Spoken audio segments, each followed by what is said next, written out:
AI in 2022-23, AI was very cute. It was doing demo projects. It was doing experimental projects. Now we are seeing AI doing lot of real work. It is doing lot of heavy lifting. With AI, there is a lot of fear of loss of jobs, or like for example, the people who use AI, yes, they're not that scared. They're very optimistic because there are a lot of things that will happen. But then you've transitioned from HR to AI, so that way, how do you think this whole AI has affected employee engagement, employees' mental mindset, and workplace culture as a whole? In 2023, when ChatGPT OpenAI came in, they said, okay, prompt engineering is the new big thing that's there, and everybody followed that. But today, AI can do a lot better Hmm. than what a human could do in prompt engineering. What AI cannot do is that, though there are some tools which now says that they can predict also, they can forecast also, right? In terms of the cultural fitment, in terms of whether that candidate will be taking the offer or not, right? But those are still in the nascent stage, right? So I would always say you can trust AI, but verify it. Necessarily at least big way because of the AI adoption, because there are tools, for example, we use in semiconductor design, which they claim now also use AI, right? But it's still the early stage. So typically semiconductor, right, is lags behind the software world. Now, digitalization in all the domains: arts, Yeah, commerce, finance, marketing, psychology. You pick any major, there is digitalization. yeah, Data in last 5 7 years. Everybody is talking about data. yeah. So the same way AI needs to be discussed. I think one of the main challenge we are noticing, at least in our world, is the return on investment, right? So Mm. everybody knows, for example, everybody knows that they need to have 100 cameras and AI enabled system. But then the question they're asking is, what is the cost involved, and how do I justify all the investment, right? There was Nokia, and then there was BlackBerry. Mm. Yeah, BlackBerry was pretty well known, and it was actually one of the best phones at that yeah, time for their compute power and all of that. Yeah. But iPhone comes, yeah, takes away the yeah. keypad, but they didn't embrace that change. Yes. They still said that we are good. As part as the guest lecturer and all, and I saw companies like Apple, TCS, Infosys, they have got a one floor each, Yes. right, for the labs, right, for the center of excellence. And I think people are slowly but steadily, Mm. universities are Because embracing it. Is the new retirement age 45? No, I don't They think call so. it as a I fire, I guess, right? it's Financially independent, retired early. So Ah, like no, as in what it's happens is we talk about upskill, from an HR being reskill and upskill. considerate perspective, but what usually happens in these upskilling workshops, like it becomes a sutta chai break. Whatever may be your role, just find out what AI can do for that and learn it. yeah, Because your fundamental still is valuable, but then it is enhanced by AI. So you need to ride on AI. correct. Hey, welcome everyone. Welcome to another episode of Titan Stock. We are here on the 24th episode. And what we wanted to, kind of do is that with AI and job loss and workforce anxiety and all of that, we wanted to bring in a couple of AI company senior level leadership folks and founders, and then a couple of people from regular services industries plus HR background, so that, all of them together can, kind of come together on a spot where we see AI going, how do you see the workforce affected, and how we enhance the productivity while keeping the damage minimal. So that's what we are here to talk. So welcome again. So I'll start with you, Vaibhav, if you can introduce yourself, and then Sure, we go around. sure. Hi, my name is Vaibhav. I'm from Pune, and I always joke that I have a 360-degree persona when it comes to semiconductor and embedded. Why I say so that because I did my bachelor's from Vishwakarma Institute of Technology, Pune, did postgraduate from IIT BHU, was a lecturer for 1 year in Pune, and then went into the semiconductor industry. So I worked in multinationals like ST Microelectronics, IBM, Synopsys, Xilinx, which is AMD now. And for last 4 years, I am into the semiconductor chip company, which is a AI startup company developing our own chip for the edge AI applications. And I will talk about what edge AI is, but that's kind of a background. In terms of experience, I have done R&D, I have done application engineering, technical sales, marketing. Now I'm doing business development. So that's why I say I have 360-degree persona when it comes to the semiconductor and embedded career. Thanks. Thank you. Sachin. Hi, I'm Sachin. I run a company, software development company called Texima Global. We have been running this company from last 7 years. We have clients in multiple locations: USA, Europe, Israel, Australia, uh, and also Singapore. So what we do is we take the client's requirement and we understand the requirement and we deliver customized software and now AI also. So for the clients. So this is what we do. Thanks. Arnav. Hey, hi. My name is Arnab. I come with around 16 years of experience in the recruitment and talent acquisition space. I worked with various search firms over the last 13, 14 years in the search and consulting side before moving to Bangalore on the corporate side. This point of time, I head the talent acquisition piece for a mid-size fintech company called Delta Capita, headquartered in London. We are a company who are basically into staff augmentation and managed services, and we primarily work with all the financial services, investment banks, retail banks, asset managers, cryptocurrency companies. So basically, anything which falls under the financial sector domain, we work with. So yeah, so that's about it for me. Thank you. Sunil. Hi everyone. My name is Sunil Harry, and I've been a corporate professional for HR professional for over 2 decades. Had the privilege of working with companies like Wipro, Yahoo, Oracle, Flipkart, G, and my last organization was LinkedIn, where I was heading talent management. One perennial problem that I actually experienced right through was around workplace stress. I've been in both the roles as an employee as well as a HR, observing what employees go through. I couldn't do much in the corporate, so I thought, let me step out and start and get into the entrepreneurial journey, and that's how Leah.ai was born. What we do is we help employees navigate stress, anxiety, burnout related challenges through the power of AI. That's my part. Amol. Hello, Amol Randive from Vishwakarma Group Pune, specifically Director of Placement and Career Progression at Vishwakarma University Pune. 15 plus years of experience in higher education, corporate, and startup, and looking forward to this enriching conversation. Perfect. Sure, definitely. It'll so I like to, start off with Sachin. Sachin, I wanted to understand. So, with AI taking over a lot of jobs, especially around services and with GCCs opening and which all, go around the same talent. So how do you think a company like Tech Sigma stands at this intersection, and how does AI adoption affect how you plan your projects or how you execute your projects, Sachin? See, to be honest, Gautam, uh, we have already hired AI employees, right? We have just forgotten to give them the chairs. So I was going through the report of McKinsey report, state of AI, which states that around 70% to 80% of organization are using AI in one form or the other, and also three quarters of knowledge workforce are using it on a day-to-day basis. AI in 2022-23, AI was very cute. It was doing demo projects. It was doing experimental projects. Now we are seeing AI doing lot of real work. It is doing lot of heavy lifting. And in enterprises and entrepreneurs, what I am seeing is I am seeing a behavior called AI platformization.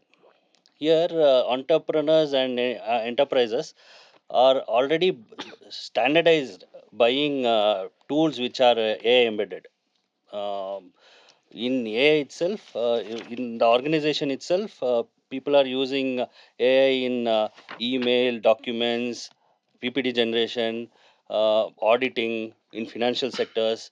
So, and also it is much used in software development environment also now. People are ready to use it. In India, we saw there is a quick adoption in the BFSI sector, retail sector, and healthcare. This data was from NASCOM last year. The adoption rate we see majorly because uh, these are the sectors where the workflow is structured and data is quantified, right? Bottom line, uh, Tech Sigma as a company is right there in the AI development. And AI, like you asked me the shift and how the shift is there. So the AI is was in AI curiosity mode last year. Now it is in the AI commitment mode. We are seeing AI assuming full-time roles or at least a partial role. It is up to us now to see whether the AI has to be sitting in the table with us, or we are still making it stand in the hallway. So that is the huge shift what we see in the enterprises. Fantastic. Thank you. So you're alluding more towards the agentic AI being a hybrid workforce. Yes, yes. So got it. So Sunil, with this said, right? With AI, there is a lot of fear of loss of jobs, or like for example, the people who use AI, yes, they're not that scared. They're very optimistic because there are a lot of things that will happen. But then you've transitioned from HR to AI. So that way, how do you think this whole AI has affected employee engagement, employees' mental mindset, and workplace culture as a whole? Yeah, so again, let's step back and see how things were before, right? So while AI, again, I feel is a technology advancement, and we've seen that every 20 years. And the current kind of situation that we are in, it's actually a temporary displacement, I would say. It's very cloudy now. If you go back 20, 25 years, we had the dot com era. Mm. Mm. And at that time, we were actually not used to the Internet of Things. Yeah. And at the same time, all of us were thinking, okay, what is going to be actually coming in? There were jobs that were actually going because people were shifting from the typical computer edge based systems to Yeah. now making it more online and internet based thing. We had some visionaries then, companies like Yahoo, Google, Netflix, Amazon, coming in and actually taking what an internet could do. They've applied in different areas. If you see, Amazon has gone into the retail side of things Yeah. on the online. You have Netflix, which actually replaced broadcast as a company, which was into DVD rentals. And these, from then, from 2000 to 2025, in 25 years, they've added a lot more jobs. What I'm trying to allude here is that while we see this temporary displacement, it's very cloudy now, Mm. right? We are not able to see what the vision is. But there are some visionaries, like the way I mentioned, would come up and create newer jobs in the AI space, right? So there is what this actually means for people. There would be job losses that will happen, but then there is also a transformation into what you can actually get into next. Any repetitive jobs, anything that Yeah. is basically done in an automated, could be done in an automated way, will definitely go through this replacement. But is it going to happen tomorrow? May not be, but it Yeah. is going to eventually happen. There's a certainty around that. What is needed for us to actually be better is around a higher order skills, could be creativity, innovation, thinking, Correct. and adaptability, that we have to start looking at. And in my way, if I have to actually look at people who are actually at the fear of job loss, three things that come to my mind is, can I be self aware of what my job entails today? Yeah. How much of it is automated? How Mhm. much of it could be automated by an AI? And how much could be based on human empathetic skills, Mm. which is more involving cognitive abilities? Mm. If I'm able to focus on that, then I would look at Yeah. creating alternatives within my role itself or something that I can do. First is self aware. Second important thing is curiosity. Curiosity of what's happening around. Mm. If it's AI, what is AI going to do on my job? If I'm a little more curious to understand, then I'm actually leaps and bounds ahead of the other 99% of people. Last thing is, once I have these two sorted out, it's about upskilling myself. Mm. So these three things are critical for me if I look at it from a role perspective. And if everybody in the room does that, Yeah. I think we'll be a little better off. So Sunil, help me understand. So, like for example, right, I'm in the recruitment space and I talk to people regularly. And off late, what I've seen is that a lot of 40 to 50-year-olds who have been, primarily in the project management, client management, program management kind of space, which is more like a coordination role, although very critical from a services point of view, Mm. sometimes stakeholder point of view, but kind of becomes redundant. and that one person can do five people's job with the help of AI. It'll kind of read through all your stuff and then create tasks. You just have to say okay, done, and then it does. So there are a lot of people who are like, hey, I think I might be in the firing line. There are layoffs happening. I just moved internally to another team, but I'm not very sure if my job is safe. Can you find something for me? And I'm desperate. So Right. this is Mm. the kind of noise that I'm hearing from a lot of people. And Totally these get people it. get a severance pay and are laid off, but still they have a inflated lifestyle, and Mm. they cannot step down also. What Mm. happens there? I totally get that, right? So what you're saying is project managers today, right? They are in their current scheme of things is what they're looking at. Again, the self-aware part comes in here because currently you might look at there are a lot more product manager jobs opening up. While AI is able to actually get a meeting sort out, there is an AI note taker that sits Correct. Yeah. into Zoom meeting Yeah. calls, Yeah. beautifully summarizes better than Exactly. a Scrum lead would do, Yes. Yeah. right? So that's the automated part of me being self-aware if I were Yeah. a project What do manager. those scrum leads do? How do you handle those scrum leads is what I wanted to I'm ask you. saying, so can I actually move into what AI today is not able to do is how could be the product's vision, right? A product manager can be able to design boards and understanding the storyline. That's the kind of movement that we are looking at. If you go look at the current market trends, there are a lot more job opportunities for product managers, right? Just a year back, there was this big fad of prompt engineering. Mm. In 2023, when ChatGPT, OpenAI came in, they said, okay, prompt engineering is the new big thing that's there, and everybody followed that. But today, AI can do a lot better Mm. than what a human could do in prompt engineering. Mm. So that fad, it's actually a fad. But product manager is the next thing. So that's where the curiosity comes in as well. You need to be up in your game to understand. So a project manager can't sit and complain saying, hey, this is what's happening to me. What step can we do? And if I were a coach, if someone's asking me that, I would ask them to actually do this exercise of Mm. self-aware Mm. curiosity and then upskill themselves to move into what's coming next. Project manager to product manager is a lot more easier because you're trying to actually move away from what an AI is not able to do today. Mm. Again, not for longer. It may come into existence once AGI Right. comes in. It'll be able to have cognitive abilities and then it can take over those roles also. But do you have another leeway of 3 4 years? That's something that we could look at. Okay, but Mm. still, there is going to be bloodshed. Yes, there would be. There would be. Because as I said, right, it's a temporary displacement that's happening. People at this particular junction, you will see losses. You will see job losses happening. And for the people who will have job losses is the one who actually sit and not take any action. Someone who's actually Mm. jumping ships. See, if you're sitting in a sinking ship, you are going to drown, right? So if you're smart enough to actually jump ship, is when you'll be able to sail through the storms. Okay. Great. So Arnab, I want to switch to you. Me and Arnab, from the same clan. So I want to ask Yeah. you. And there is a lot of agentic AI noise that is going around. That talent acquisition or HR is the first function that would probably be disrupted when AI agents come in place. So what do you think is happening in the AI space, and how are you adopting AI within your organization, within your team, to do talent acquisition better or HR better?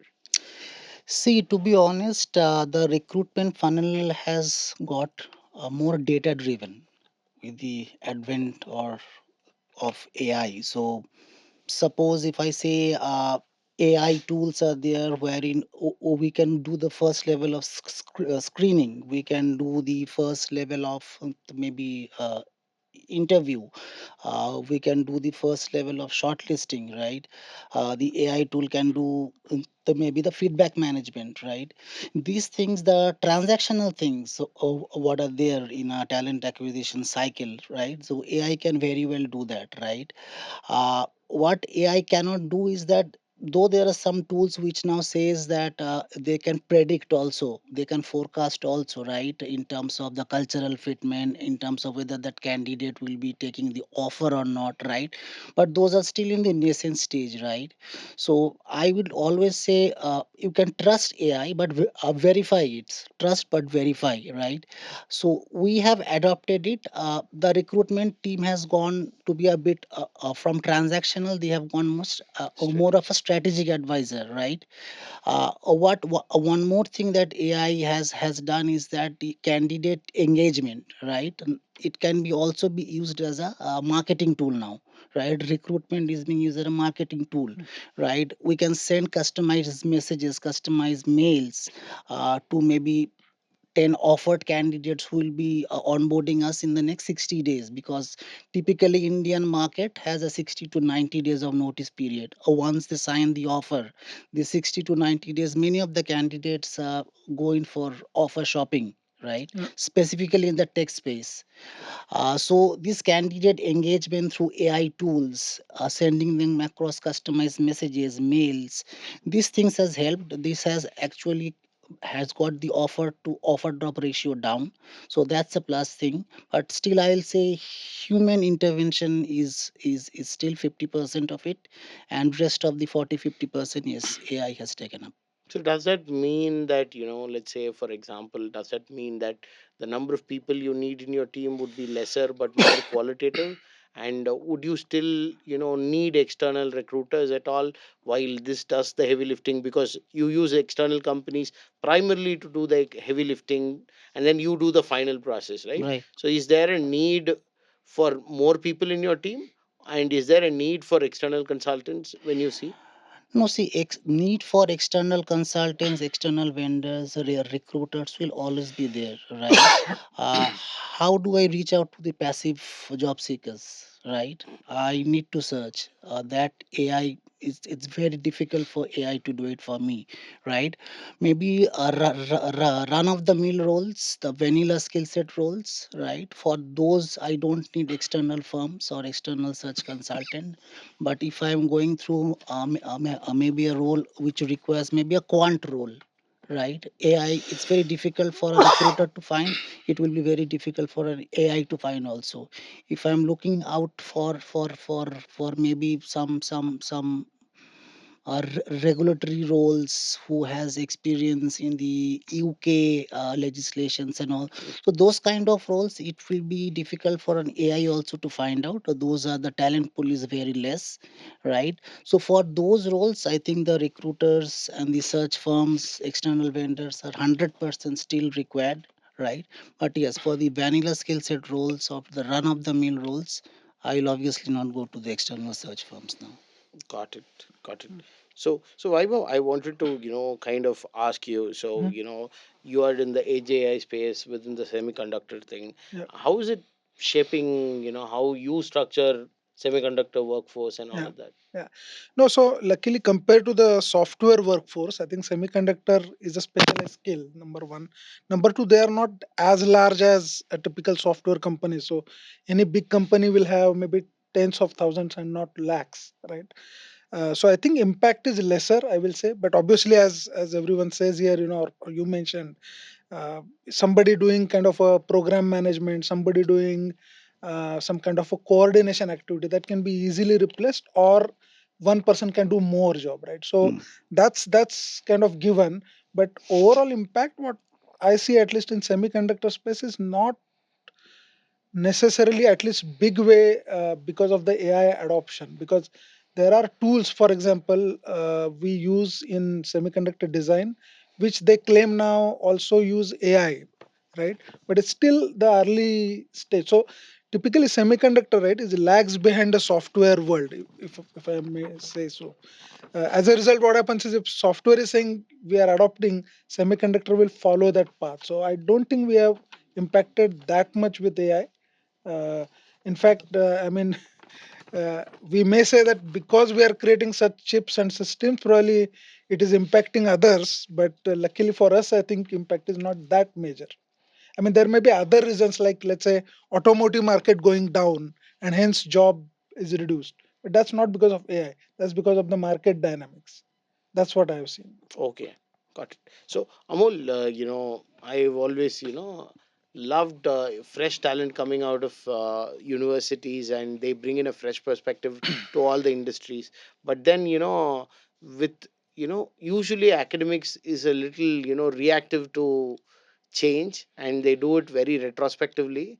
with that saying, with agentic AI coming in, with people looking at hybrid teams and all of that, right? How are you preparing your students to come into this new changed world? Very good. I think it's necessary. One of the ways is, I think, AI pro thinking. I won't start with tools. Reason being, there is variety of tools that industries are using. Yeah. Also varies from locations to location and domains. And the other thing is, students are good at picking and learning tools.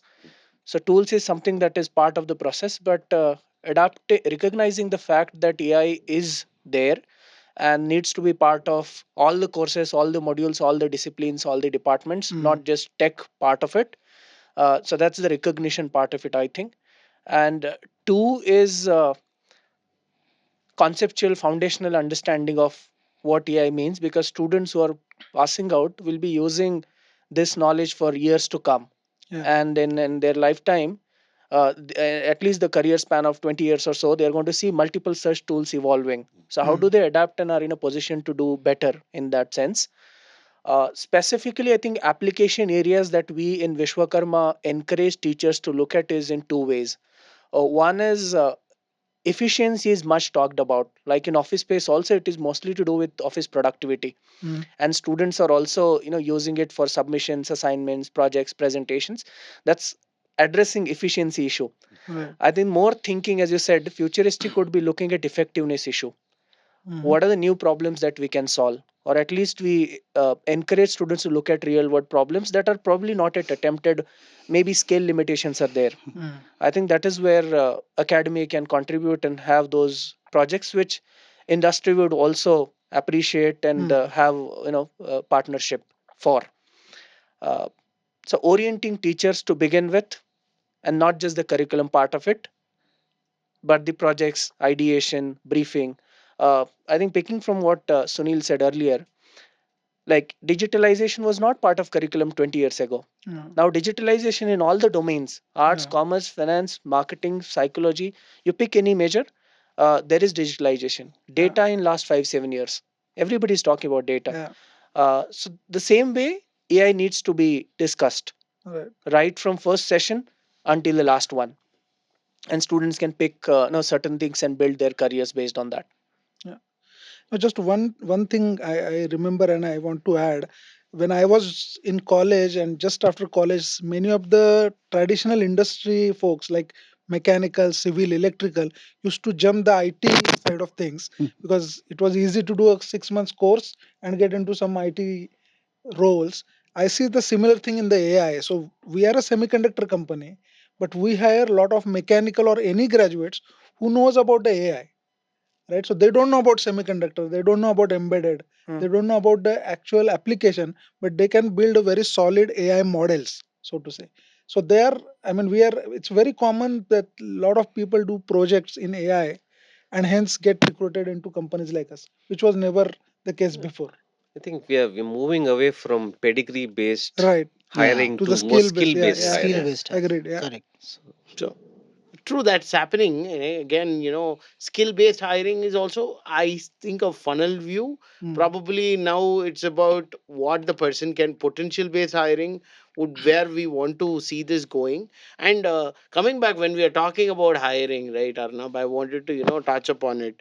What are the more critical traits that you look for in both freshers and in leadership folks when you hire, even in the AI age? See, the leaders, they don't need to start coding, but they need to be tech fluent, right? So that they can also pass it down to the next set of people, right? So they need to be adaptable and agile, right? Adaptability and agility is something I guess the new leaders should have.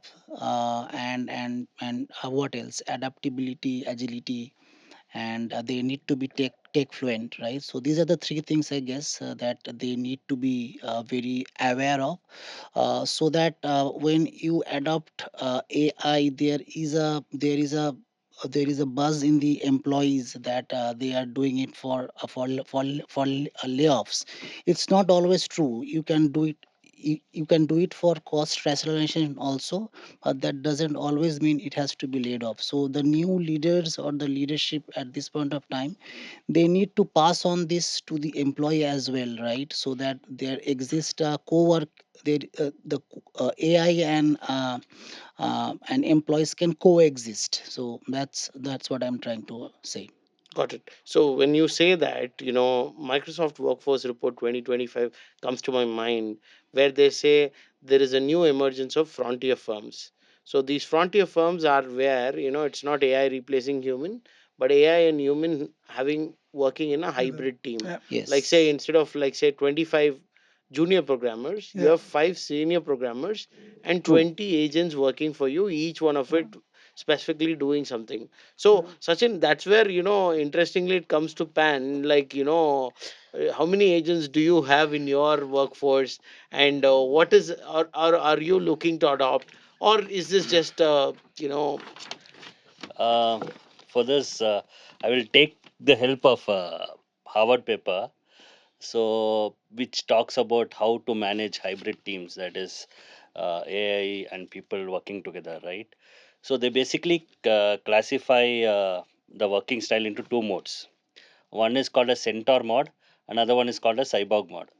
In a Centaur mode, it is a Greek mythology creature, half human, half horse, right? So in the Centaur mode, it is divide and conquer. Like think of it as a relay race, and you might be good in one part of the race, and the AI might be good in the other part of the race, right? So you do the race what you're good at. AI will do the race what AI is good at. Then, but the complete race has to be in the your control. Because the accountability has to be with you. Guardrails has to be put by you. So this is called a centaur mode. Then comes a cyborg mode. That is like half human, half machine. Here, it is more like a AI is a co-pilot in the cockpit. Mhm. It is working with you totally throughout the journey. You keep nudging the AI to get a desired work. Now, what I can use, right? In Centaur mode is where the workflow is clear, where accountability is high. You can use Centaur mode. Whereas in a cyborg mode, we see where you need lot of research, lot of innovation, lot of flexibility is required, lot of creativity is required. Cyborg mode will work. So these are the two things what industry is testing Mhm. the work, and by this collaboration, right, we can see the speed of boosting up, quality being high. This is what Mhm. we are also experiencing. We are currently trying out the Centaur mode in our organization. okay. Vaibhav, wanted to, kind of, ask you, how is, your chips or your AGI going Mhm. to, accelerate this or shape this Yeah, transformation? yeah, yeah. No, so I think just for the clarification, because this is a new word AGI, right? People know about AI, but not many is familiar with AGI. So AI, I mean, traditionally is essentially linked to the cloud, because you do Google or you do Chat GPT, it's running on the server which is running in the cloud, right? So that is a cloud part, and all initial development happened in the cloud. But there are applications which need real time, low power, uh, very flexible, adaptable, and a secure kind of a system. And that's where edge comes into picture. Let's take an example of a robotics, or example of a smart surveillance, or a camera with a AI capability, because you want to capture the crowd and at the same time, let's say, find out the intrusion detection, right? So somebody carrying the gun, if it happens locally at the edge, then that's where you get the maximum advantage, because you don't have to share the data to the cloud. There may be bandwidth limitation, internet may be an issue, but what you can do is you can do the aggregation. So you can have 12 cameras, 16 cameras, do the aggregation, and final result can be shared. So it can be a hybrid of cloud and edge. So edge AI, and the latest word for that is a physical AI, and which translates to some systems which are very close to the physical side of things, right? Which is robotics, drones, etc. So I was mentioning the cloud and edge AI part of it, and as I said, the initial AI proliferation happened all in cloud. Now there is a lot of news about edge AI, because one, it gives you ability to process the data at the edge, right? And when it comes to the adoption of edge AI, we see, I mean, a simple example, let's say you have a smart city kind of initiative, right? You have cameras connected at 100 places. Now, if somebody has to manually sit and observe all the feeds and kind of infer, it's so much painful and error prone Yeah. versus imagine it is enabled by Yeah. AI. I mean, I was in Dubai few, I think last year, and there was no police I see, and still everybody was following the traffic. So I asked the cab driver. He said there are cameras. So one is the infrastructure needs to be upgraded, but second is there is AI which is already implemented such that any cab driver making some mistake will get a challan automatically. So I'm saying AGI enhances this whole adoption and hence make life easier in terms of the automation and in terms of the flexibility of the overall this thing. And it should, I think, also give better confidence in terms of Correct, security correct. and Yeah, I the mean that's access another controls correct, correct. So for I data. mean I think one of the main challenge we are noticing, at least in our world, is the return on investment, right? So Mm. everybody knows, for example, everybody knows that they need to have 100 cameras and AI enabled system. But then the question they're asking is, what is the cost involved, and how do I justify all the investment, right? Same with the manufacturing. They know that instead of manual inspection, I need to have a AI enabled inspection. But then, can it work with the existing infrastructure? If I have to kind of make changes, what it cost and what will it give me return, right? So in this kind of a scenario, let's say somebody is cost apprehensive, Yeah. and another new firm comes up. This is where Yes. a new firm comes Yes. up, and it is AI Yes. first. Mm. Yes. So what they do is their Correct. entire infra Correct. is based Correct. on AI. Correct. AI. Mm. Then Absolutely. this guy will get Correct. kicked, right? Correct. No, Mm. in fact, that's one of the theme we talk to our customer also, that you are leader today. It doesn't mean you will be leader 10 years down the line. Mm. Somebody who is ready to adopt to the digital and AI technologies will surpass you because they will be much more productive, efficient, and will do kind of latest product innovations basically. Yeah, a classic example was in the smartphone era, right? Yeah. There were phones that were there which had keypads. Mm. Hmm. Yeah. BlackBerry. Mm. There was Nokia, and then there was BlackBerry. Mm. Yeah. BlackBerry was pretty well known, and it was actually one of the best phones at that Yeah. time for their compute power and all of that. Yeah. But iPhone comes, Yeah. takes away the Yeah. keypad, but they didn't embrace that change. Yes. They still said that we are good. They were adamant, They were BlackBerry. adamant. Motorola, again, there's actually a list of adoptions that were not done in time and people have lost. Motorola was the pioneer in actually coming with wireless phones earlier, and then they moved into personal phones. Mm. Mm. At that time, Nokia actually was a very small Finnish company, went ahead and said, "Buy me." Mm. Yeah. Motorola said no to it, but Nokia surpassed them as being the world's number one software. Nokia then, again, because of it being adamant and not embracing change, lost it in Yeah. the Android and iOS world. Yeah. Right? So there is this shift that's happening. And the recent one is Google search has been dominant for all these Mm. years. Yeah. But there's a chat GPT that came in, Yeah. there's perplexity that comes Yeah. in. So Google smartly embraced that. And they've been doing that. We've not been knowing, but Yeah. they've embraced Mm. that it can't be the search that we see always. Mm. Yeah. It has to improve upon on how Mm. it actually Mm. shows. So classic examples of how someone pivots and how Yeah. someone doesn't pivot and Yeah. then they Yeah. go down. Cool. So Amol, in this, hybrid kind of a work structure, right? Where people have to work with AI agents, and it's a combination of both these things. Probably students are not even aware that this kind of a change is happening in the industry. And with that said, what are the things that you think academics has to reform for these things to proliferate and have them industry ready when they come in?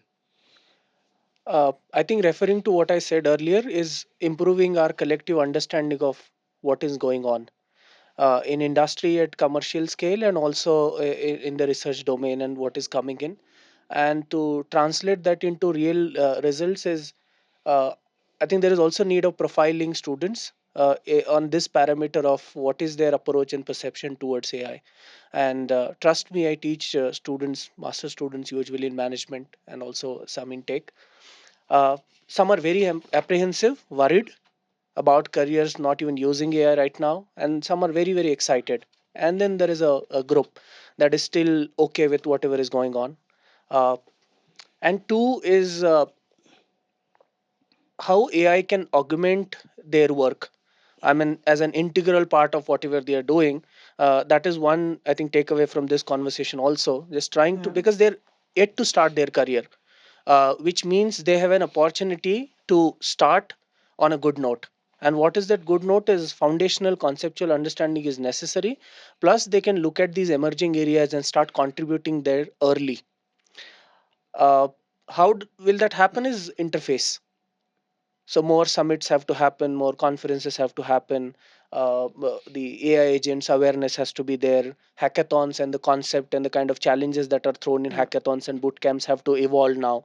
Uh, Also, confidence needs to be given to them. We have to have mentors on campus or Yeah. virtually available. In fact, AI tools can be used to orient and groom students to Yeah. identify problem statements, because we don't want limitation of teachers and human beings to be limitation for exploration. AI doesn't have that limitation. So let those problem statements come Yeah. from AI tool itself and say, give us 10 problems in retail that can be addressed by Yeah. design students. That's much better than somebody trying to enlist two problems and talk to three people and generate a list of five. I think these are the ways in which we are also trying to do it. But yeah, long way to go, and So would just need to greater support from yeah, academia. so just to add to Amol, I came across a couple of university recently, and their entire, because being university, they can define their own curriculum and pedigree, right? So they have defined a way where they have a modular approach where every student has to go through number of modules, but the teaching or learning is, I mean, the traditional way of learning is only 30%. The remaining 70% is all project based.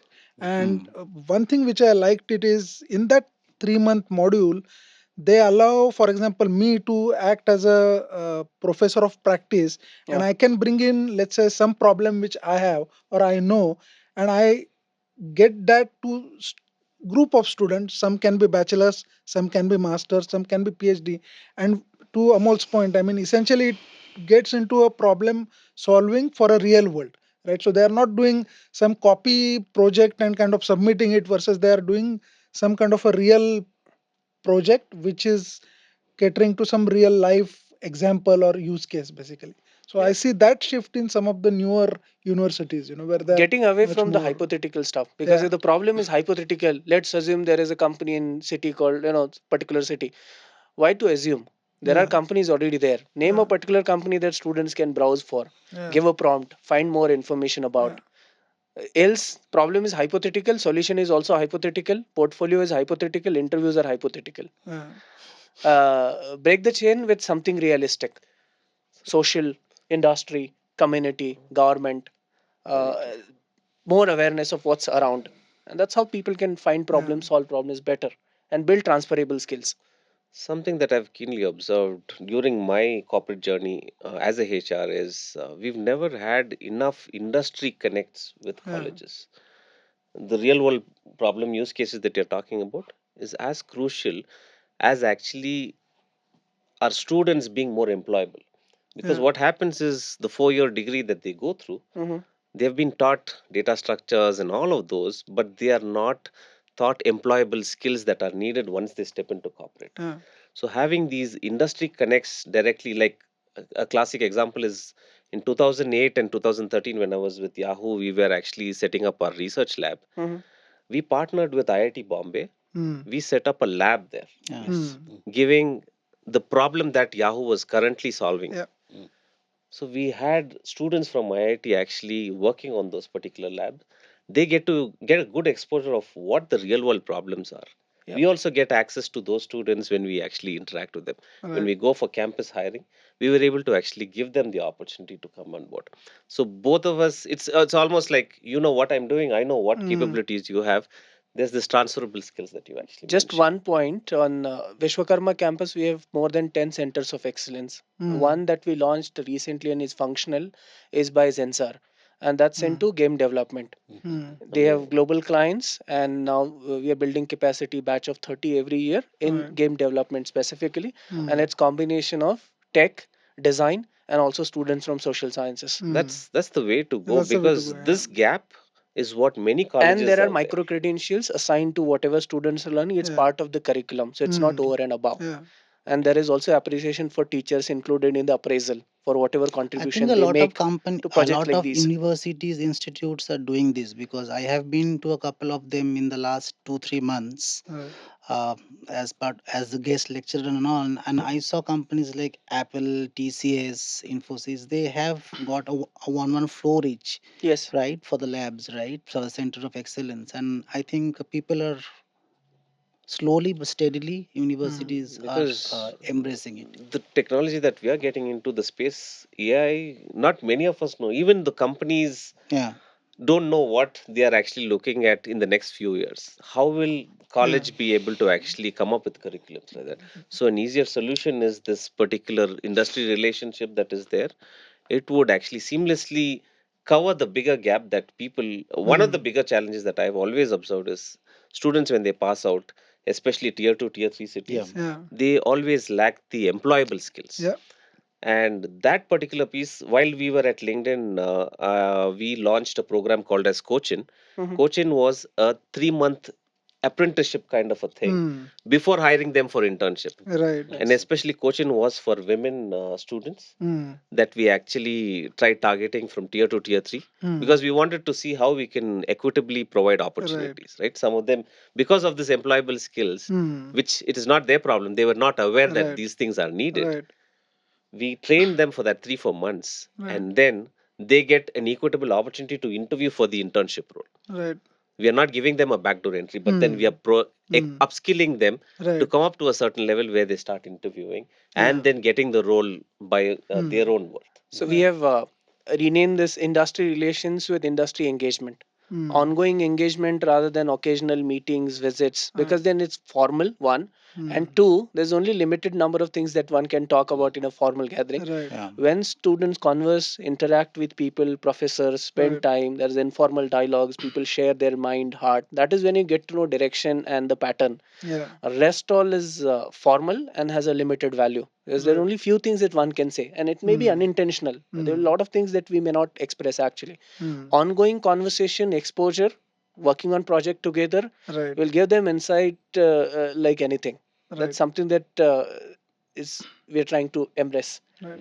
I think traditionally, right, I have seen, especially with engineering students, they have to complete the engineering degree and then go for a finishing school, so to say, right? They will do 6 months of. So I hope and wish at some point of time you get rid of all those finishing school. Your engineering 4 years takes care of they becoming the finished product or finished kind of a consumable, so to say, by the industry. I mean, bad word, but essentially industry should hire them directly instead of asking them to do another 6 months course, right? Valuable, Valuable, right? become valuable, And worthy. that I also remember, I mean, I don't know now, but at least in the previous production mechanical type of sectors, what they used to do is they used to hire candidate, and there used to be 6 months of apprenticeship type of program where they will go through different departments every month. So they will go to design, manufacturing, production, sales, marketing, and complete the 6 months. The advantage of that is, one, as a new entrant, I get exposure to all the uh, areas basically, right? Second, the hiring people also are looking to the candidate, and they know that the guy joined as a entry point with a mechanical degree, but maybe he's pretty solid with the sales Hmm. kind of a experience. So I have seen people start with entry engineer apprenticeship, and then, even though they're mechanical engineer, went into marketing or sales or production, right? With software, what happens is you go there, there is a finishing school, then you learn the base skills, and then you get deployed on a some kind of a projects, right? So I think that's another shift, ideally or hopefully should happen, where they get exposure and people get to observe the candidates in that 6 months. Got it. So, Sunil, I wanted to pick your talent management part of your brain, not the AI founder part of your brain. So, like, say, in your corporate kind of roles with this kind of influx, if you're still in that kind of a role, how would you expect your team to, kind of realign their roles, expectations so that they stay relevant? At the same time, they don't have the anxiety of them losing a job. So, how would you position that? And who are the people you'll get rid of? Okay. Uh, a direct question. So, yeah, let's look at reality, right? So, you guys would have heard of Calendly, Mm. the software that can easily Set set appointments. up appointments, right? Hmm. And we have in recruiting, I'm starting again, not the entire gamut, let's go from recruitment, right? We have recruitment coordinators, schedulers that are there. That's Mm. a role that was there. Yeah. That, again, to be very direct to the point, may not exist in a couple of Yeah, years. yeah. Mm. already. The Google is It's already already having It's it already done. already embedded. in So a there's a diminishing. Yeah. Copilot. These tools are already embedded into your Hmm. emails. The workflow is already complete, right? So you don't need a human in between to actually check in from point person one to person two on their schedules and availability. That takes a longer time. There's a lot of human effort that goes in. This is as simple as just a click Mm. of a link and then you see the availability. It's done. The same if you actually want to see that in reality, not just on interview schedules, but there are AI interviewers that are there today. Mm. A recruiter sitting uploads a job description. The AI interviewer, the tool, screens candidates as well as interviews them. While it is being done, there is an email link that actually goes into the candidate clicks on it, checks for the availability when it is there, because the AI is there. It's the concurrency is unlimited, right? So it Yeah. can do any time. So whenever the candidate is available, automatically the call is get. So the recruiting coordinator's job is out. Hmm. Next comes a sourcer's job. Again, as Amol mentioned earlier, the vanilla skills are easily something that an AI could do. But how much of these vanilla skills will still exist in the new world that we are going into? Hmm. That is also something there, right? So what this means is there are possible jobs that can actually go under the axe, but then how can you better yourself, right? What primarily this does is, while all the transactional stuff is getting done, this gives more free time for recruiters to start building meaningful connections. Hmm. There's the human connections that we should not skip. Yeah. And trust me, in another few years, when we are surrounded by AIs and bots for everything, you'll have a AI pet that's there with you. Yeah. You will have AI tools that are there. I'm building an AI companion which is for your own well-being and everything that you can actually imagine. Humans will have a digital fatigue and Hmm. they will start longing for connections with another human. Hmm. So this human connection is going to be paramount in the future. And that is what anybody who's in the recruiting space today has to compound on, that how can they build meaningful relationships, right? So it's very, how can you actually leverage your time to be more strategic than being transactional? That's the first part. This is in the recruiting space. In the HR space, again, when you do employee engagements, that's what at Leah what we do is we have AI coaches that can help with daily stressors. Daily stressors could be you're having a problem with your managers, or there's a peer related problem, you have career related conversations that you're not able to seek help with your manager or HR. You ask the bot. The Hmm. bot will be able to do all of these, but Hmm. then AI is not there so far that it will be able to actually manage end to end, Hmm. right? So, what we've also done is to set up guardrails. We have ensured that the bot is able to detect signs of self harm, harm to others, or if there are any suicidal tendencies, it will Hmm. seamlessly be able to transfer it to a human therapist or a Oh, coach. I see. Mhm. So, by doing this again, to your point, how we can actually seamlessly blend the power of AI plus emotional intelligence, Mhm. or Hmm. the human empathy that we bring in. So, this is how you can actually plan. In fact, if you look at it, right, a typical HR today will have 50% of their work going into transactional emails, transactional queries, Yeah. and the other 50% into interventions and strategic stuff. I'm saying free up that space for all 90 to 100% of your time going into Hmm. doing employee succession, leadership development, employee development, build interventions. Hmm. All of these is what the HRs can actually do. So while there could be actually a job cut here and there, but this is more about aligning yourself into more strategic time, building more human connections, meaningful conversations. So that's something that I see. The last question did not answer. Who are the people you get rid of? I did mention to you the roles, like I'm not saying people, but then No, I'm no, going as more in by what are the the role. traits that you look for in people that should be culled out or should be gotten rid of?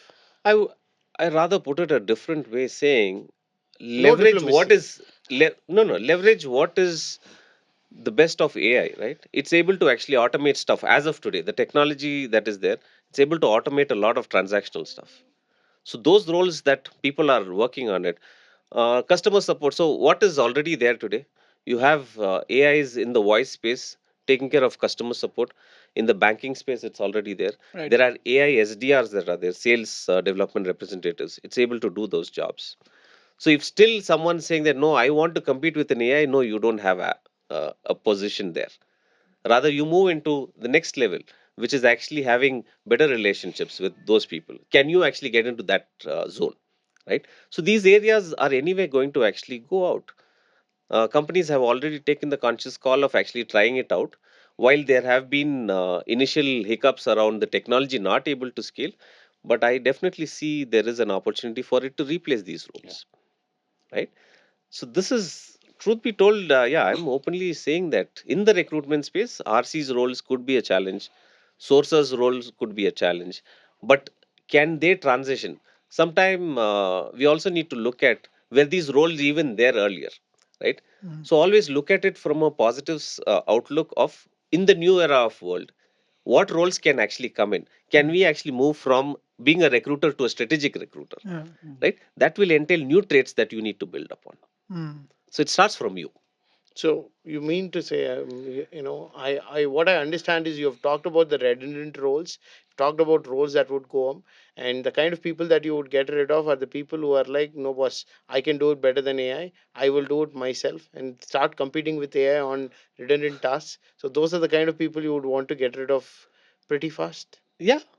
Get rid of as in it makes From natural an HR sense. perspective, the word sounds is a very, very, Exactly right. stigmatic word, but then it has to be done, See, right? but when you actually look at it, as I said earlier, if you're going skill based hiring, then you see who actually fares well in what kind of roles that you are in. If it has human elements, cognitive abilities, higher order skills Mm. of innovation, critical thinking, as of today, that is where you actually want people to excel, I the wanted human. a different answer, Sunil. I'm like one, two, three traits. These kind of guys, chuck them. So that We kind of we don't have AIs replacing people right there yet. It is we are in the nascent stage. As I said, right, the roles that I mentioned, AI SDRs are there, AI for call centers, AI for interviewers, recruitment coordinators. These are already there. These can actually get knocked off very easily. okay. So okay, Sachin, I wanted to come to you. Okay, so now tell me, as in when is there a possibility where AI and human can coexist without each other stepping on each other's toes? Like is there a inherent human fear that this will eat away my job, or is there a possibility of coexistence? Yeah. Uh, as I discussed earlier, the coexistence is possible by a Centaur mode or Cyborg mode. But going a step forward, I will take the same page what Sunil has been discussing. See, the future of work will not be uh, fewer jobs. For a short period, it might be fewer jobs, but it might be different jobs. Mm. It might be better jobs, actually. Mm. Let me take an example. Take like there is a MIT paper on generative AI. They did an excellent experiment. What they did is they gave AI assistant to 5,000 support agents for an of an Fortune 500 company, not a small company. The result was 14% increase in average productivity of a single person, right? And in new joinees, this was very big, like 34% productivity increase. Mm. So if you actually look a step, take a step back and look at it, you are not actually displacing that work, Mm. you are uplifting that work, Mm. right? So AI might uplift the work is what we see. And so this jobs, like jobs will be more skill based. Mm. I agree with that 100%.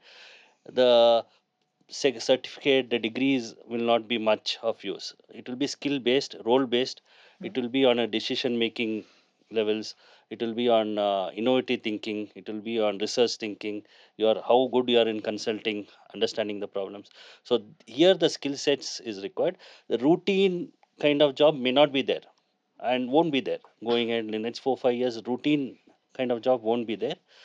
So that's what the future of work will be.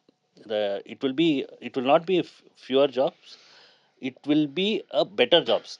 Like who likes to do automated routine stuff, right? Yeah. As an employee, he wants to think, he wants to do something on a thinking level, researching level, creative level, innovative level, right? So what AI will do is it will help them not do all this routine work. They can do better work. This is what I feel.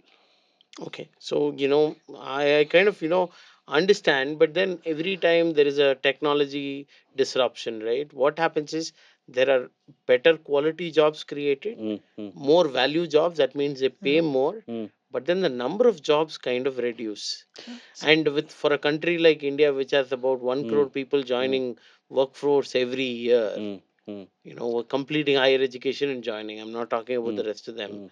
So how do you see this, affecting this whole, like the fresher ecosystem? How will it affect the new jobs? Because when you say you're going to remove out the Mm, routine, mm, which means that mm. it's mostly the freshers.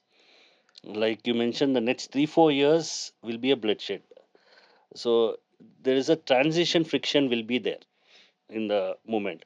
Like we will have to understand and grow, that we'll have to grow ourselves, upskill ourselves, right? So matching the roles, what is required in the industry, uh, reviewing it. So there will be a mismatch in the beginning 4 5 years, but on a longer term strategy, I think there will be jobs which we even not perceived, we can't even perceive now next four Mm. five years. Like Sunil mentioned, the in the recruitment itself, the various departments what you have, right? 8 9 years back, those was not there. You didn't have a sourcing person, you didn't have a separate department for, say, resume checking and all, right? So the such the work got bigger, these things got bigger. Now there is time that new roles, new jobs will come up. Is Okay, what I see. got it. So Arnab, talent acquisition is like sales of the HR organization. Yeah, yeah, it's a So sales I job. I always say it's a sales job. so You sell services. You don't sell products. You sell a job, right? uh, so that said, as a TA person, as a TA head, are you still looking at data driven decision or more empathetic decisions? See, the best leaders will be those who do a blend of both data plus empathy, right? The sweet spot will be uh, empathy plus evidence, that's data, right? Mm. So you can lean on data for clarity, but you need to lean on empathy for buy-in, Mm. right? So data will be useful for successful decision making. Empathy will be useful for successful execution, right? So it has to be a 50-50. So only those will survive who blend it in that way. Yeah. Okay, got it. Vaibhav, I wanted to come back to you. You Mhm. said Edge AI as a whole is not disruptive to your industry, but it is disrupting every other industry that Yeah. feed into. That said, do you think Edge AI is a human workforce disruptor, or it will reduce the requirement of human workforce? Yeah, I think it won't be the step function, so to say. So it will disrupt, but in a slow and steady manner. That's what I have seen it. For example, manufacturing, right? Let's say they are doing the visual inspection today, and they have 24/7 shifts running on, and they have number of people employed to do a product inspection and defect detection, right? Now that is getting replaced by Edge AI or a computer vision based system. As I said, they won't do it instantaneously, meaning removing all 9 shift people with entirely vision based system, right? They will do pilot, then they will go for maybe 1 year testing, and then they will decide. So it's a gradual shift. I think that's one. Second thing is, even after that, I have seen while talking to the client, they don't want to replace the people. They will say, instead of 9, I will maybe keep 3.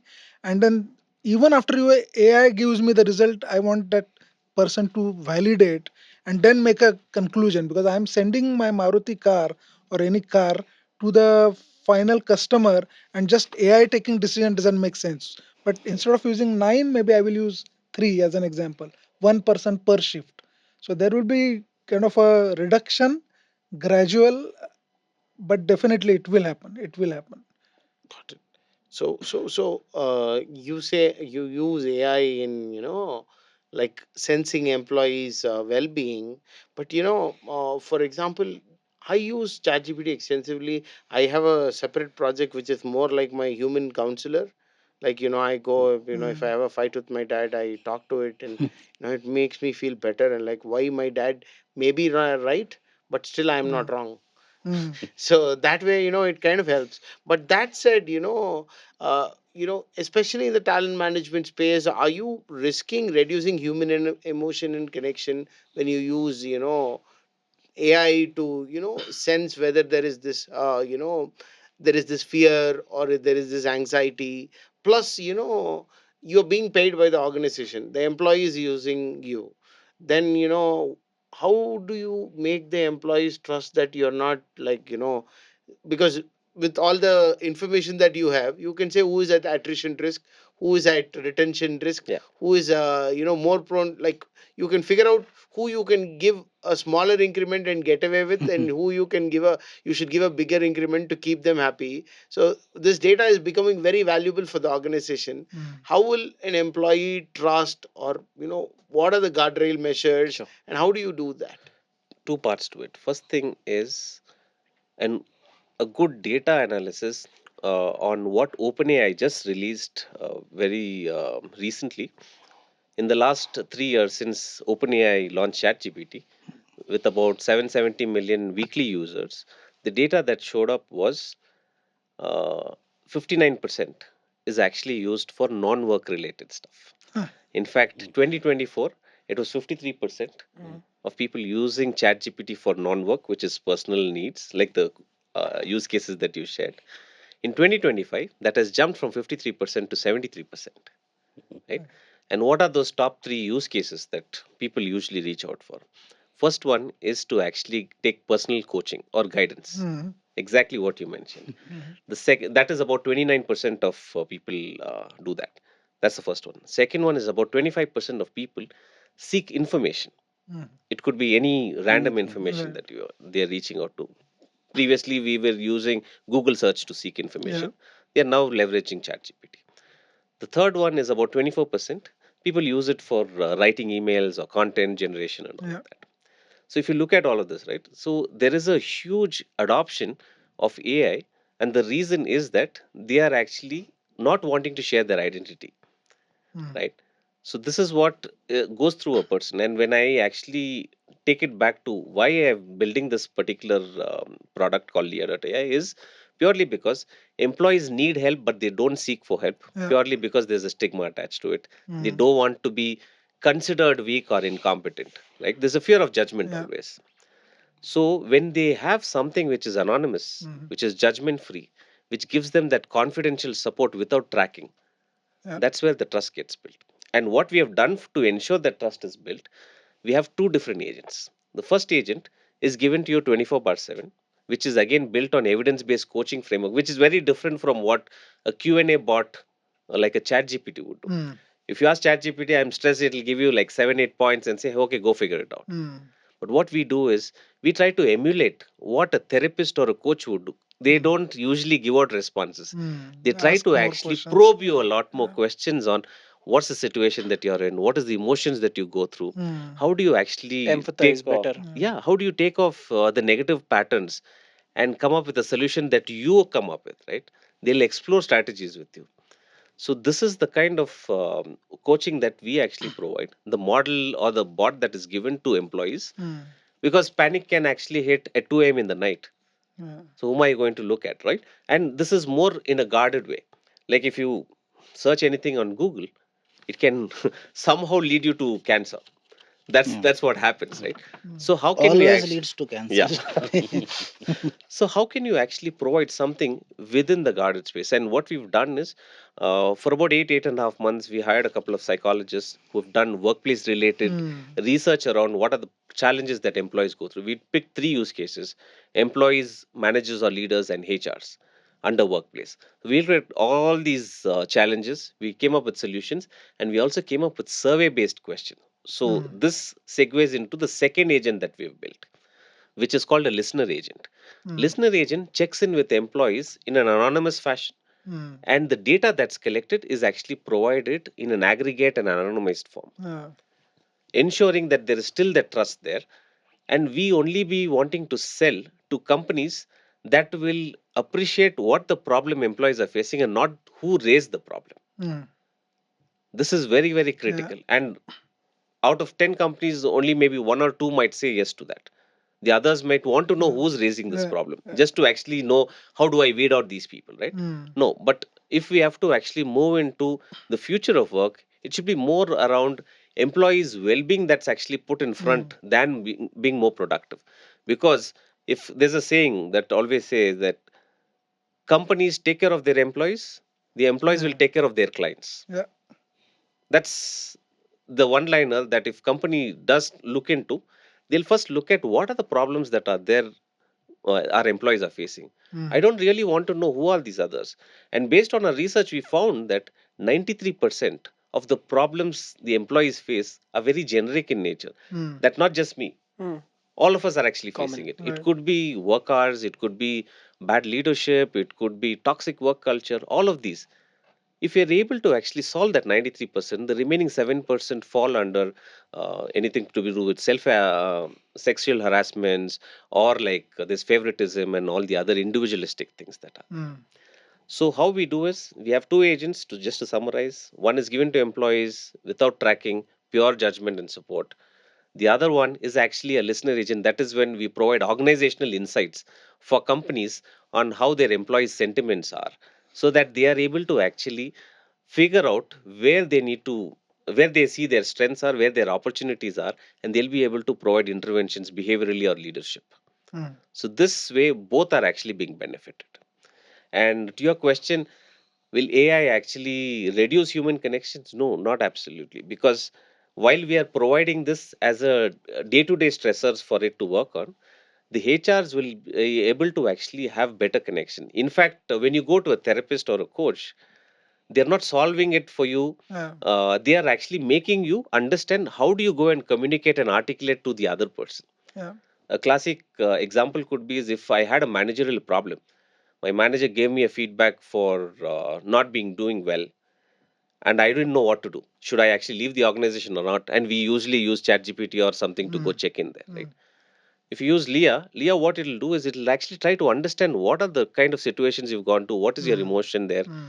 It'll try to build out some strategies that you go back to your manager. Yeah. How will you go back and articulate this, Mm. right?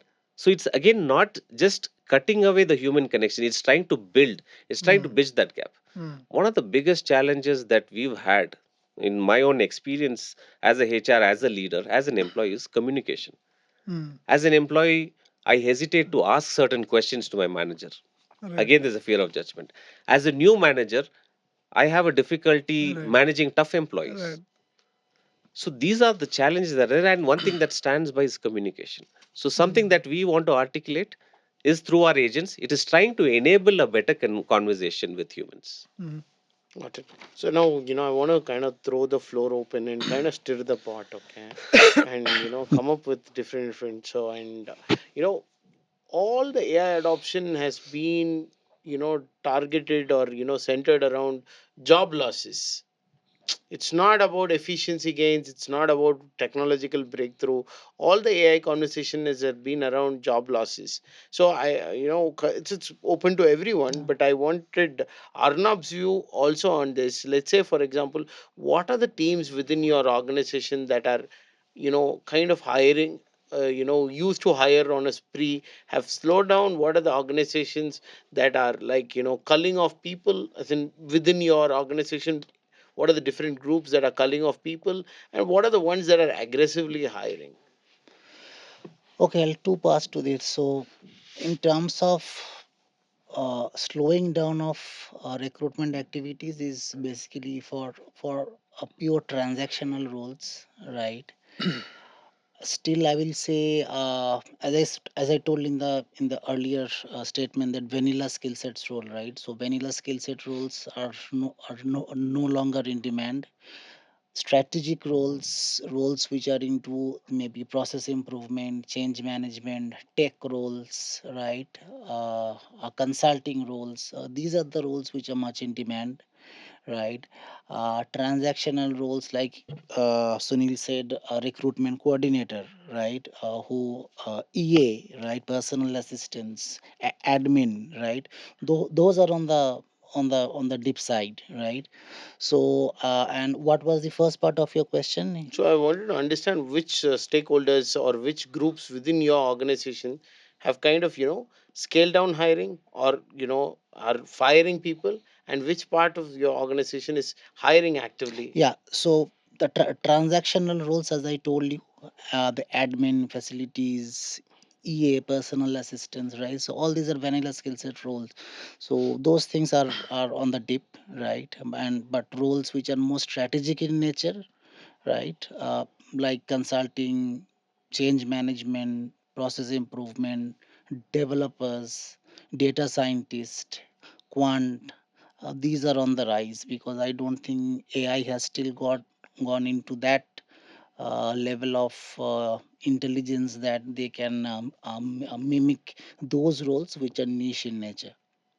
Okay. So, we can go around. Sachin, your thoughts? Why you? And job loss, what you were telling about job loss, I think we need to upskill and educate people also, right? We need to look at AI as a colleague or a co-pilot, not a competitor, right?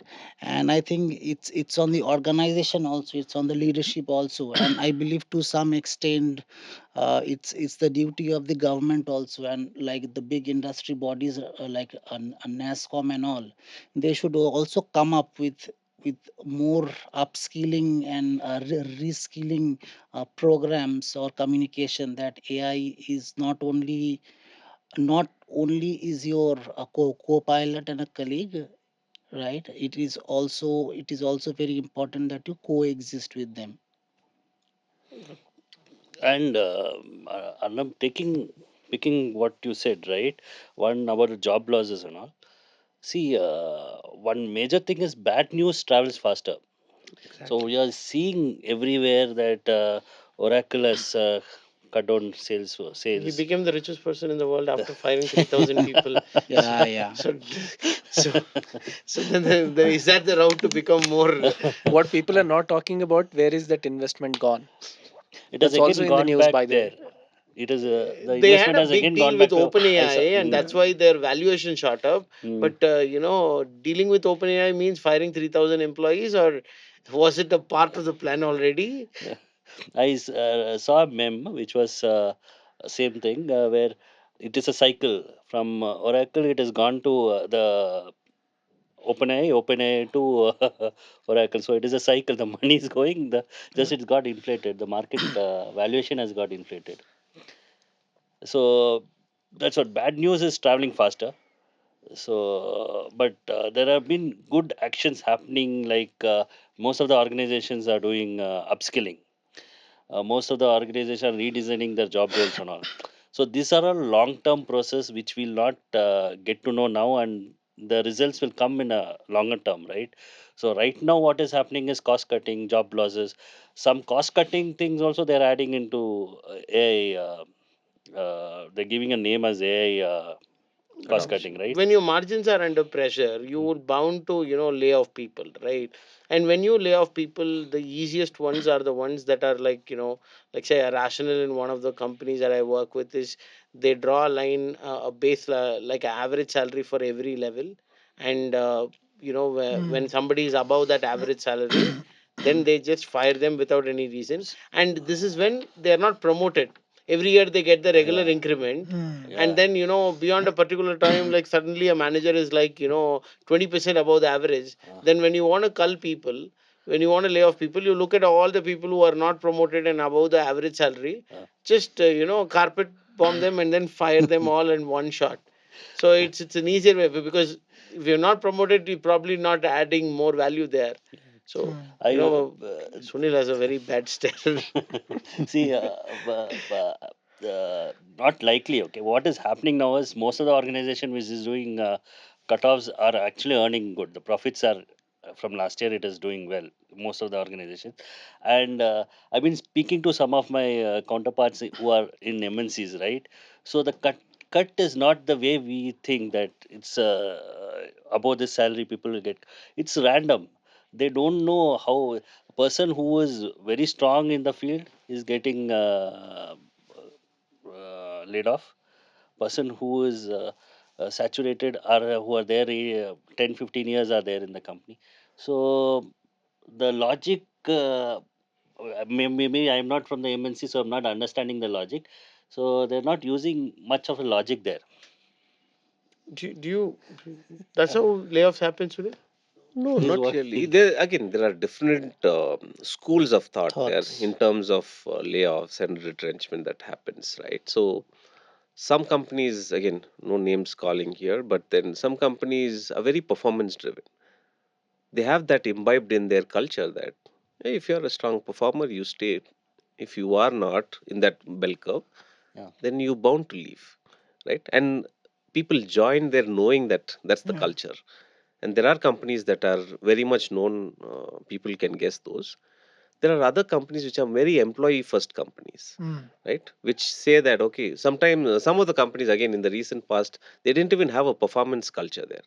Right? We don't have a rating system of sorts. Hmm. They believe in continuous coaching. Hmm. We don't have to wait for every 6 months or a Uh, year for us to actually be giving you feedback on this is your rating. There's continuous coaching that happens. So there are different schools of thoughts here, right? But layoff again, how this works is, in fact, there's some statistics. Gallup did a study, and that came out in July 2025. In that, the Indian workspace, only 17% of employees said that they are thriving in the organization, which means the remaining 83% of people fall under three other buckets. Either there is absenteeism, either there is attrition that's happening, or there is something called as a bigger chunk is called presenteeism, hmm. which post pandemic it is called quiet quitting. Hmm. Yeah. Okay, so what is quiet quitting, right? i'm Don't do dragging anything. I'm dragging myself to work. Hmm. I'm not that motivated. Hmm. Okay. I'm just hitting what is being needed, and that too with a lot of push. I'm hitting my 90 or 100% of Hmm. work. Am I going to leave? I'll not leave Hmm. because I'm actually getting my monthly paycheck. Right. So this put together is a huge cost on companies. And some numbers that I have to actually provide in India alone, companies lose on productivity cost for about 1.1 lakh crore per year, which is equivalent to about $14 billion US. And if I actually draw it in the global parlance, it is about 500 billion US dollars is per annum the loss that companies go through. So when they start analyzing this, right, that is when the outcome is actually of layoff and retrenchment, and different schools of thought applies. So the presenteeism, all of these, because we have multi-generational workforces, Yeah. let's also acknowledge that, right? So this is what actually translates to the Yeah, layoffs and Sunil's job data losses. is quite correct because I was also reading a BCG report some time back, and 48 or 49% of the Indians believe that AI can replicate their job in near future, right? But I'm sure it's the numbers are not that high, 48, 49%, right? So I think it's on the organization also, right, to educate and let them know that they also need to share the success stories that AI has developed, has done, Hmm. right? I think that is not being properly passed on to the employees, and that's the reason there is this gap and fear of job loss. True. Is the new retirement age 45? No, I don't They think call so. it as a fire, I guess, right? It's Financially independent, retired early. So Uh, they're like, no, as in what It's happens is, we talk about upskill, from an HR being reskill and upskilling. considerate perspective, but what usually happens in these upskilling workshops, like it becomes a sutta chai break, and then people just come and while away, and then for you there is a KRA, you've retrained employees, and there is a certificate that is given, but Mm. then actual impact, because they're not like they're not bothered to learn, and then beyond a point, like for I'm not saying they kind of get you know very adamant that they don't want to do anything. AI cannot do this better than me, I know it better. That kind of an attitude kind of kicks in. I'm not saying every 45-year-old, the Yeah. people who are reinventing themselves at 45, quitting jobs, starting companies, or moving organizations, doing all of that, while the larger part, which I feel is like they want to find something that they're already doing, which they already know, which they don't have to learn again, find somebody else who will pay them a similar paycheck. So what do you do with those I, kind of I employees? think I'll you give a need to, different take on this. Okay, yeah. we've spoken about job losses, right? But what's the positive side of things is like a typical 45-year-old you mentioned. AI again, just like the internet era, was their internet was again going to be used. But then what really gave Netflix an edge was they verticalized into their own space. Mm. Similarly, Amazon went on the online side. So Mm. everyone picked their spaces. Like the Mm. way I've done, I've left corporate, Mm. but I picked my own domain, Yeah. the HR domain. Yeah. I took AI, which is a Mm. horizontal initiative, but I verticalized that deep Mm. down to just solve a problem within Mm. my own Mm. niche. So there is an opportunity for Yeah. people who are actually currently in corporate when Right. they hit that midlife Yeah. crisis. Yeah. It coincides with your midlife Yeah. crisis, right? Great point, Yes. actually. So Yeah. you have an opportunity to actually step out and see what problems within my own area that I'll be able to solve for Mm. using an AI layer on top of it. Mm. Right? That's the first part. Second part is today building a company is way more lesser expensive than how it was 10 years back, Yeah. because today you have tools like Lovable and Bolt which are Hmm. vibe coding. Vibe coding is Mm. the new thing. It can actually help you code a lot more. You don't need that many engineers that you used to hire to Right. build an application, and they're a lot more faster now, right? Yeah. This is my own use case. Being a non-tech person, I'm running an AI startup with a development agency that's actually helping me, Yeah. right? So it is the choice again, Mm. right? This is the positive side of AI, that Mm. you can actually figure out there are multiple problems that are still available in your own domains, right? So that is something that we, being a little more curious to understand where Mm. I can actually solve through AI, is an amazing opportunity for anybody and everybody. And I think people like us, maybe who are in the 40s, 45s, we need to unlearn what we have already learned in the last 15, 20 years and then move ahead. Otherwise, you either My point is, perform or perish. how much percentage of people at your age are willing to even accept the fact Yeah. that they'll have to unlearn? Because I talk to, the reason I'm kind of orbiting the same point Mm. is because I get calls from people. Mm. They send their resumes, they are Mm. like, they've not lost their jobs, Mm. they're just afraid that they might They be in the might next Mm. lose. tranche of layoffs, and they want to move. And you ask them, hey, what have you done? I've done cybersecurity, I have done blockchain, I have done this, that. You know to code? No. What do you do? I do engagement, Mm. client expectation management, Mm. people management. I said, boss, the job is not available anymore. The job is not available anymore. No, find me something. There are companies that hire. I said, boss, at least you say, okay, I know blockchain, I know this part. I can, divert you to blockchain companies or crypto companies or something. You're like, I know everything, but you don't know to do anything. No, Actually, Yeah. no, like, To that same cybersecurity guy, you know how big a problem that currently exists with AI in the Yeah. cybersecurity Yeah. world? space. it Yeah. exists, but that Yeah. guy doesn't know to solve it. Yeah. Doesn't have the intent to solve it. He's like, Yeah. boss, I will again manage people. You find another bakra for me that will pay me, Yeah. to manage Yeah. people.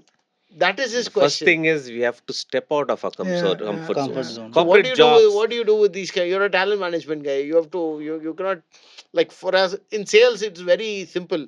Yes, no, money, come in, come out, nothing. sacrifice alarm, finished. So you keep cutting and doing sacrifice. As long as it's running, you keep it. The day it stops running, you send it to the slaughterhouse. That's how it works in sales. With talent management, how do you do it? One of the things could be in the future of work that we are talking about could be that you can't be sitting in your comfort zone Yeah. always. It's part of the same business. The way I look at it is, somebody mentioned about stakeholders, right? Uh, Everybody is part of the business. Sales function, marketing function, HR function. If business grows, so the resource management and job cutting part, and where I said, where is that money going? That needs to be understood. The money is still there and it is invested.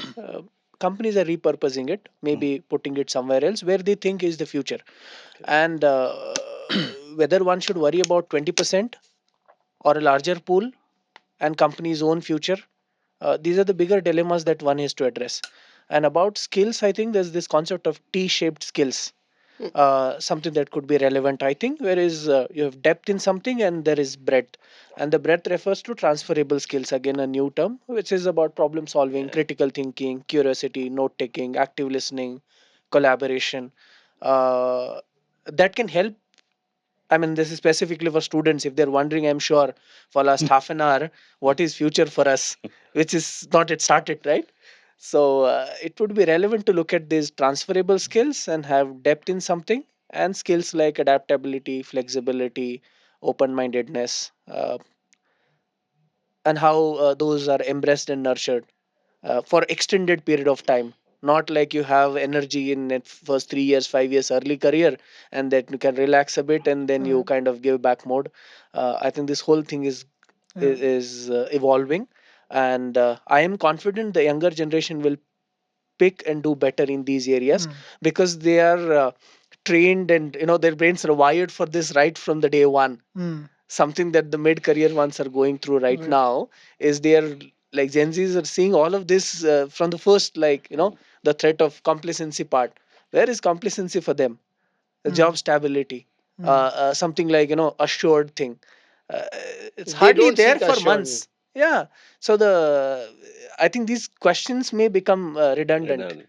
a few years down the line, and we might talk more about, okay, something like gig economy, which is already there, right? Experience, value addition, value based. Like, more than skill based, it is value based. Right. Am I addressing pain point?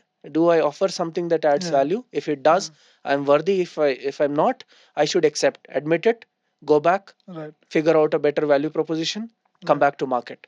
uh, Having said this, empathy is necessary, values are essential. We'll have to be a little more accommodative. People with special abilities, people with special, by special I mean challenged backgrounds. Those are the things that I think that HRs would want to take care of. Carrying baggage is something that would be damaging for entire organization and group as a whole, and that's something that one has to be careful of.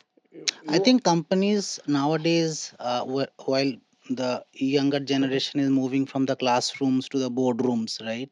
They are not only looking at coders and developers, right? Right. They are looking for at change makers, thinkers who can strategically think it about, right? Maybe 15 years down the line, a simple coder or a developer can get into, but now we have psychometric test, value based assessments, and all these things, right?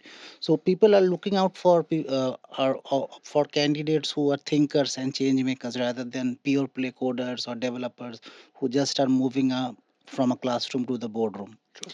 No, but Right. there will be this pyramid structure where probably top 20% will take the right action, will go through their own SWOT analysis, maybe vertical, as Sunil was saying, probably think through and say, if I am a cybersecurity expert, how can I use AI versus just sending a resume.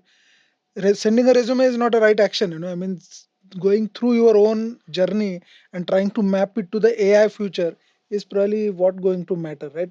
I think giving same example of mechanical industry, people who jump to the IT side, I have known many friends who are settled and happily kind of working in US in IT versus those who were in Pune, for example, doing mechanical, now either redundant or retired because they don't have anything else. So again, reskilling it, taking the risk. I think as a manager or a mentor or a coach, I can motivate, I can guide, but it's up to individual. And that's that 20% people who will survive this kind of a phase of AI transformation. No, what happened earlier was that 20% on the top of the pyramid used to make a killing, the others will still live. Now, what I see is there is a threat that 20% will survive, the remaining will get culled. No, no, I will, no, no, See, but no, no, I think, so one thing which we didn't talk about, and I see this, we talk about creating new type of jobs, right? So what I see, for example, let's say you take a driverless or autonomous car, right? And what is required for that is to collect large amount of data. So that means I need to start driving the vehicle, have cameras installed, capture the images for morning, afternoon, evening, Yeah. gather all this data, and then label the data for number of vehicles and other thing, and train the model. Now, this skill set was non-existent before, but if I adopt to AI, then one, I can collect the data, that's kind of a primary data. Second, I can label the data, that's data labeling. Then training the model to train for Indian condition, because there are models for object detection, for example, but they may not understand cow walking on the road, right? Or a cycle, or kind of a three-wheeler going on road. So you will have to retrain the models which are globally available for Indian road conditions. So yes. those are new type of jobs and skills which needs to be adopted by somebody who is, let's say, only doing a driving. He can very easily do. I mean, we have seen, we are working in fact with one of the company in Kalburgi, okay, and his thought is same. He is in tier 2, tier 3 city. There are engineers who are out of engineering college but don't know what to do. And now what they are doing is, okay, can I take a model and train it for a Indian condition? Let's say agriculture model doing some kind of a weed detection, right? Maybe there are some defects which are Indian specific and not generic. So such roles are emerging, and I think again navigating to those type of roles probably will be a good idea, Yeah, as things are in enterprises. Things are evolving very mm, fast, right? So as I told, the the 20% of the people who are surviving, no, the rest, uh, the best what we as an enterprise we can do is you introduce a KPI of continuous learning, mm, because next 4 5 years is going to be a challenge for mm, everybody, mm, be it be a 30 years 40 years, mm, might not be a big challenge for Gen Z's because they're right away in the mm, doorstep, right? Yeah. So continuous learning, which was not there, which was mm, like you said, mm, it was more of a sutta break and time pass thing, no. People have to take it seriously. Lot mm, of weightage has to be given for the KPIs, in the KPIs for the continuous learning, so the changes can mm, happen, but that is important. mm. Otherwise, difficult to survive in next 5 years. Right. No, no, I was just to kind of close the thought what I had. You said, and I also mentioned that top 20% kind of, will excel. What happens to the remaining people? I think roles like those where, the data collection, data labeling, data training will emerge, and they have to jump onto that. So that will help them kind of navigate this situation, I think. I'm very hopeful of the coming generation. Okay, Yeah. they are AI first generation. They think in terms of AI. You tell them a Yeah. product, they are like Lovable or Bolt or Replit. Yeah. They go there and they build it there. So it's like, that's how they think it. So no more, do I need a project manager? Do I need a Java developer? Do I need a Python developer? Do I need a backend guy? None of that. Yeah. So that is all gone. Okay, so Mm. so that is all gone. Now what I see is that they all think like this. Only people who are going to get carnaged are this, vanilla skilled Yeah. middle-aged people with midlife crisis who don't have proactiveness. So Yeah. we have to drive the journey. Yeah. Yeah. Like sir told about the driverless car, right? Yeah. See, till I own a driverless car and use it, I will not know what are the problems it is giving, what are Mm. the how the journey is, right? Yeah. So next 5 years for all of us, most of us, it is going to be a new journey, and Yeah. yeah, we'll have to see where it goes. So your 45-year-olds, they would easily have about 15 to 20 years of their own corporate experience. Mm. Right. That domain experience, Yeah. AI is not going to match. Yeah. Why don't you enable AI, that layer, along with what problems you've been solving? Hmm. Mm. That's the only thing that I've done it personally. Yeah. For me to even answer this, Yeah. I've done that myself. I've Yeah. stepped out of corporate. This is my first entrepreneurship. Yeah. I don't know whether I'll succeed or not, but I've Right. taken the Yeah. plunge, Yeah. right? It's the same thing that I mentioned. In the internet era, there were companies like Google's and Yahoo's and Netflix. They jumped ship at the right time Yeah.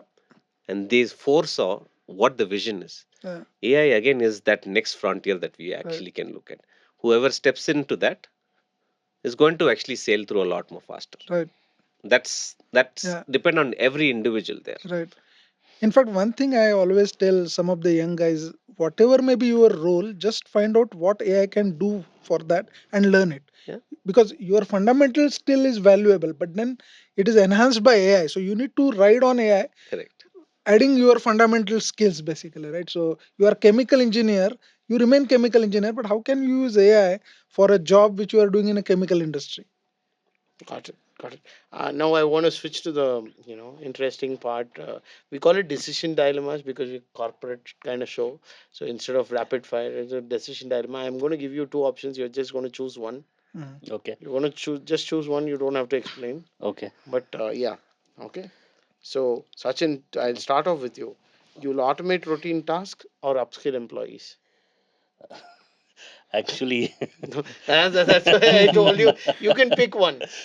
I will answer it in one No, sentence. no sentence. Only one word. You See, can you standard. What was the automate, upskill right? or automate. See, you automate and save time, and use that time for Uh, upskilling. you have to pick one girl to marry. Okay, But you cannot be upskill, like I will go with upskill.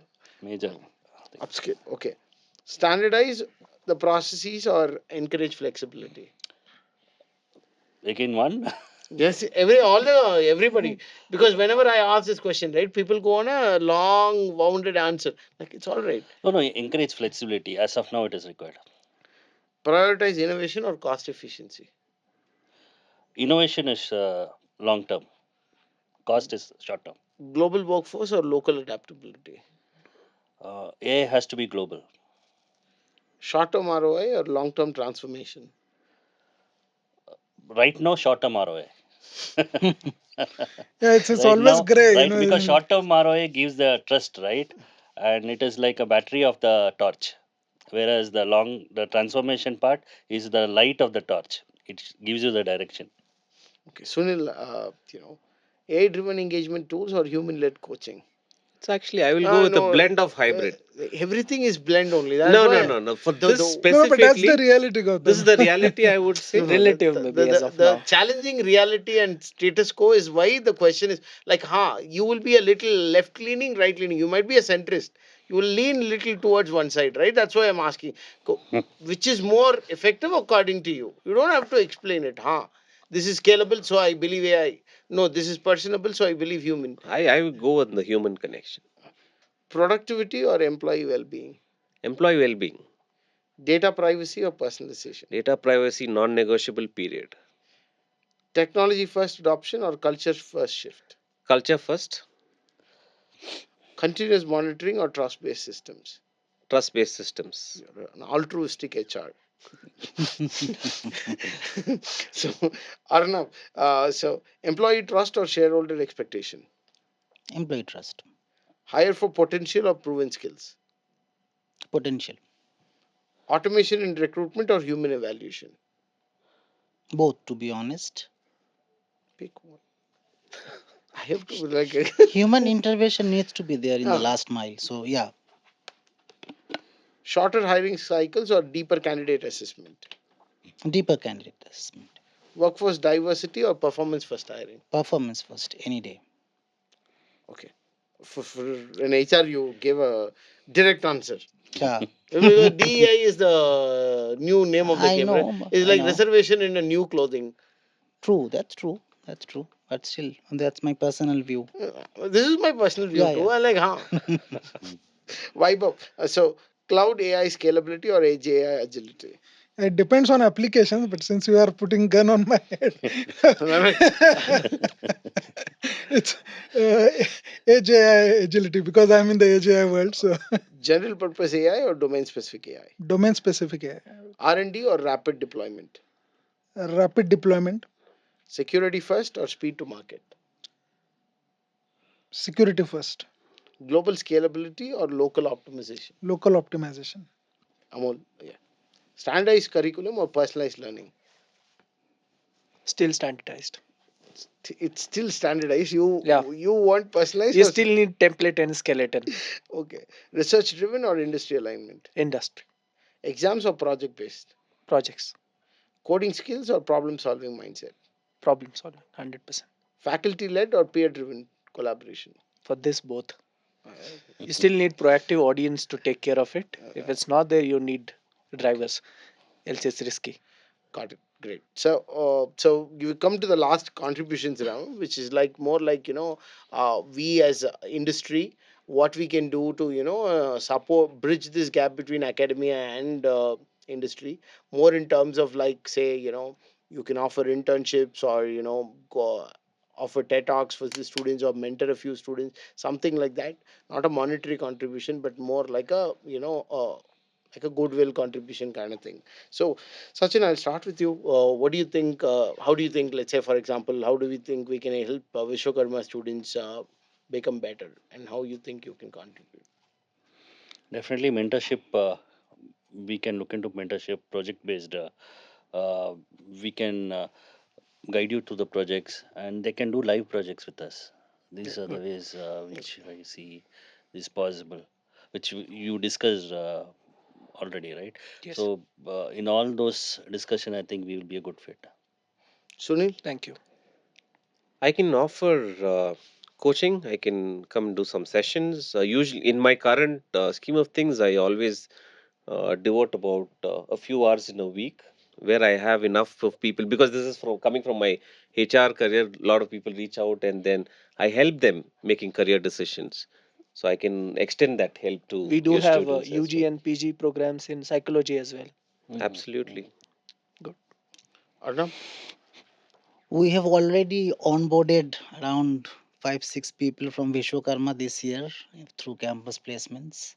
The experience has been quite good. It has been a successful journey as of now. So we plan to continue that next year. For this year, we have only done the tech people. Maybe we can also move to the non-tech or the management graduates for the next year. And second thing is that I have been doing with a couple of other campuses as well, doing some guest lecture sessions and all to bridge the gap between that employability, right? So employability or readiness, what we call it, right? So those kind of sessions, me or someone from my team can always offer. Vaibhav. Thank you. So I'm already part of the. I mean, I'm the alumni of Vishwakarma Institute. I'm also on the board of studies for electronics department. So I contribute in that way. I've taken a few lectures for students how to enter the semiconductor industry. What do you need? For last 4 years now that I am part of startups, I am also willing to, and I already mentioned this and informed, Professor Kulkarni that I would like to contribute more on the startup side of things, where I can mentor the people in terms of, because there are a lot of these, how to find a use case, or if this use case is relevant, what is the target kind of market mapping, so to say, right? How do you choose, let's say, marketing efforts, right? Product market fit, all those areas. So I can really help. Go Go to to Go-to market market, words product come. market fit. How Product do you market fit define a also. product, right? I mean, for a defined product, what is the market available, right? Can you scale it beyond India, beyond tier one cities, things like that? So I'm really looking forward to contributing in that area, mentoring the startups. Perfect. Thank you. Very It nice. was a wonderful Thank you. session. Thank you all of Thank you you. for your Thank you. contributions and wonderful insights that you've shared from your experience. Thanks. Thank you. Thank Thank you you. Thank so you, Thank much. you, guys. Thank Gautam. you. Thank you Thank you. all. Thank you. Thank you. It's nice.